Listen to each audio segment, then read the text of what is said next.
Welcome to the deep dive. Today, we're really cutting through the noise. We're drilling down into the real estate investment outlook for Southeast Queensland, SEQ, looking ahead from 2025 to 2030. Yeah, think of it as your shortcut. Exactly. Your ultimate cheat sheet for, well, what looks like an incredibly dynamic market. And our mission really is to pull out the key insights from the analysis. Mm. We're focusing on three specific regional areas in SEQ that look particularly interesting for significant activity. Giving you the critical facts, basically, distilled down. So you can make those informed decisions, yeah. Okay, let's get into it then. What's really fueling SEQ's property market? Why should you be paying close attention right now? Well, fundamentally, it starts with the economy. Queensland's isn't just growing. It seems to be building a really resilient foundation. Okay. We're seeing sustained economic expansion, low unemployment figures, wages are rising. Yeah. And the state's overall output, the gross state product, that's projected to strengthen too. Which means more buying power. Exactly. Yeah. Stronger purchasing power, sustained demand for property. But here's where it gets really interesting, I think. The Brisbane 2032 Olympics and Paralympics. Right, the games. They're a generational catalyst. This isn't just about a few weeks of sport. It's driving massive infrastructure. Think Cross River Rail, big urban renewal projects. It's really setting the stage for potentially significant long-term property appreciation and rental strength, way beyond the games themselves. And that population surge we keep hearing about, it feels like Queensland's pulling people in from all over. Yeah. How's that playing out on the ground for real estate? Oh, it's absolutely real. SEQ is looking at potentially 2.2 million new residents by 2046. That's huge. Wow. It's fueled by nation-leading migration, both interstate and international. And what that does is create this deep structural housing undersupply. Right, more people, not enough houses. Pretty much. And we're also seeing what you might call a dual market dynamic emerge. It's not just about the traditional four-bedroom family home anymore. There's this growing demand for smaller places too, like 1 or 2 bedroom units. Household types are changing, more singles, an aging population. So different kinds of investment opportunities then. Exactly. It opens up diverse options. Okay, so with all this demand, how is supply actually keeping up? Are the governments helping or hindering development? Well, state and local governments are definitely active. They're using frameworks like the SEQ Regional Plan, the Homes for Queenslanders Plan.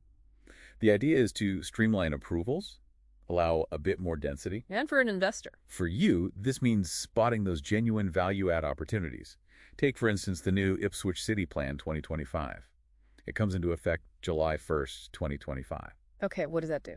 It streamlines things like dual occupancy and rentable granny flats. That can be a big win if you're looking to maximize yield on a property. That sounds pretty good. A clear path to adding value. But there's usually a catch with these new plans, isn't there? Any complexities people might miss? That's a crucial point, yeah. While it streamlines some things, it also introduces what they call overlays. Overlays? Yeah, basically specific planning rules or zoning restrictions. And these could actually reduce subdivision potential on some of the larger blocks, even while other rules are relaxed. Ah, okay, so not always straightforward. Definitely not. So really rigorous property-specific due diligence is absolutely key here. You've got to dig deeper than just the headline summary, check with the council, understand the true potential and limitations of any block you're considering. Right, that makes complete sense. Understanding those local rules is critical, which kind of brings us back to affordability and the rental market. Are these regional areas genuinely more accessible? Generally, yes. These regional groupings offer more accessible price points compared to, say, inner Brisbane. That attracts first home buyers, interstate migrants. For example, you might find house and land packages down in Logan Reserve starting around the $578,000 mark. And the rental side? The rental market is incredibly tight, critically undersupplied. Vacancy rates are consistently low, often below 1% in many Brisbane suburbs, and it's similar in these target areas we're looking at. Wow, below 1%. Yeah, and that's driving strong rent growth and pretty attractive yields for investors right now. Okay, that all sounds incredibly promising, lots of positive signs, but it's easy to get carried away, isn't it? What's the biggest risk, the critical thing investors absolutely must consider before jumping into SEQ? You've hit it. Environmental hazards. Specifically, you absolutely have to look at flood and bushfire overlays. It's non-negotiable. Right. Now, the newer planning schemes are integrating updated risk assessments, which is good, but you still need to do rigorous, property-specific due diligence with the local councils. It's vital. Understand the specific risks for that property. Exactly, because these risks can seriously impact your insurance costs, future development potential, even the resale value down the track. You need to know before you commit. So wrapping this up then, what does all this really mean for you, the listener?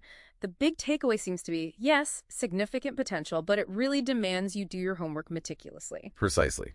Strong capital growth, robust rental yields, they look achievable. But your investments must align carefully with those demographic shifts, the infrastructure pipeline, and crucially, you need to proactively mitigate those environmental risks. That's where smart investment happens. Yeah, it feels like this is a market where really understanding the nitty-gritty of local planning, those environmental overlays, it isn't just smart, it's absolutely essential for any kind of long-term success.